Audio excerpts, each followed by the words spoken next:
ପାଖରେ ଖାଲି ଟଙ୍କା ଥିଲେ ଖୁସି ମିଳି ନଥାଏ। ଖୁସି ତ ସେତେବେଳେ ମିଳିଥାଏ ଯେତେବେଳେ ମନ କଥା ବୁଝି ପାରିବା ଭଳି ଜୀବନ ସାଥୀଟିଏ ପାଖରେ ଥାଏ।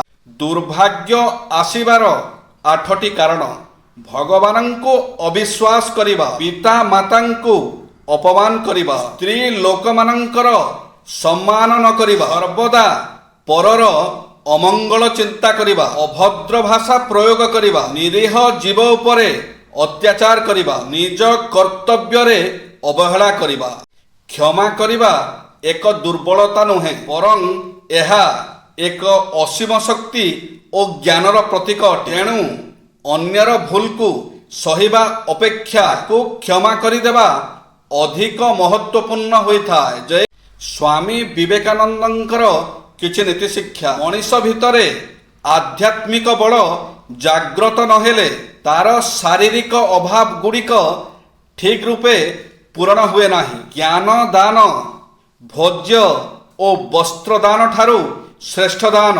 ପ୍ରାଣ ଦାନ ଠାରୁ ମଧ୍ୟ ଏହା ଶ୍ରେଷ୍ଠ। ଜ୍ଞାନ ହିଁ ମଣିଷର ପ୍ରକୃତ ଜୀବନ। ଅଜ୍ଞାନ ମୃତ୍ୟୁ ତୁଲ୍ୟ। ମଣିଷକୁ ଜ୍ଞାନ ଆଲୋକ ଦିଅ ଓ ଆଧ୍ୟାତ୍ମିକ ସମ୍ପନ୍ନ କର। ସମସ୍ତେ ପବିତ୍ର, ଆଧ୍ୟାତ୍ମିକ ବଳ ସମ୍ପନ୍ନ ଓ ଶିକ୍ଷିତ ହେଲେ ଜଗତରୁ ସବୁ ଦୁଃଖ ଦୂର ହୋଇଯିବ। କେବଳ ବହି ପଢ଼ି ନାନାବିଧ ଜ୍ଞାନ ଅର୍ଜନ କରିବାକୁ ଶିକ୍ଷା କହିହେବ ନାହିଁ। ତାହା ହିଁ ପ୍ରକୃତ ଶିକ୍ଷା, ଯାହାଦ୍ୱାରା ଇଚ୍ଛା ଓ ବାସନାକୁ ନିଜର ଆୟତ୍ତାଧୀନ କରିହୁଏ। ଯଦି ଶିକ୍ଷା କହିଲେ ମାତ୍ର କେତେ ଗୁଡ଼ିଏ ବିଷୟ ଗଣିବାକୁ ବୁଝାଏ, ତେବେ ପାଠାଗାର ଗୁଡ଼ିକ ଜଗତ ମଧ୍ୟରେ ଶ୍ରେଷ୍ଠତମ। ସାଧୁ ଓ ଅଭିଧାନ ସବୁ ଋଷି।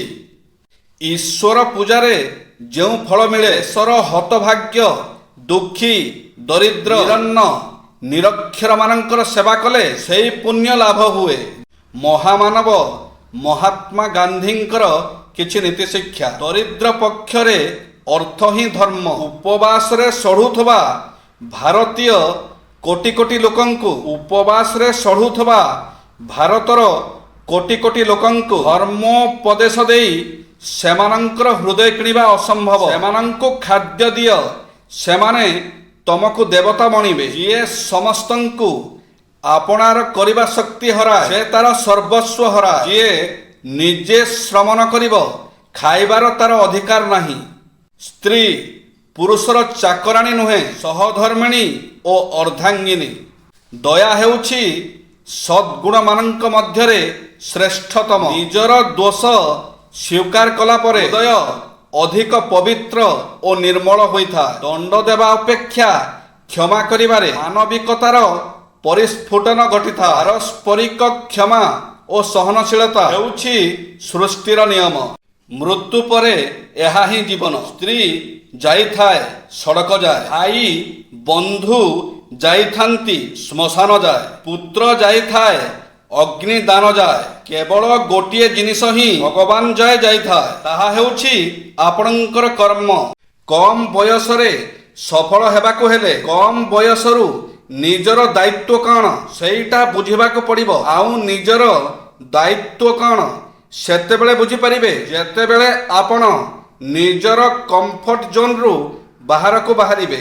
ଭଗବାନ ଜାଣିଛନ୍ତି ଆପଣ କେଉଁ ଜିନିଷ ପାଇଁ କେତେ କଷ୍ଟ କରିଛନ୍ତି ଆଉ ଧୈର୍ଯ୍ୟ ଧରିଛନ୍ତି। ଆଉ ବିଶ୍ୱାସ କରନ୍ତୁ, ଆପଣଙ୍କର ଧୈର୍ଯ୍ୟର ମୂଲ୍ୟ ଓ କଷ୍ଟର ମୂଲ୍ୟ ଆପଣଙ୍କୁ ନିଶ୍ଚୟ ମିଳିବ।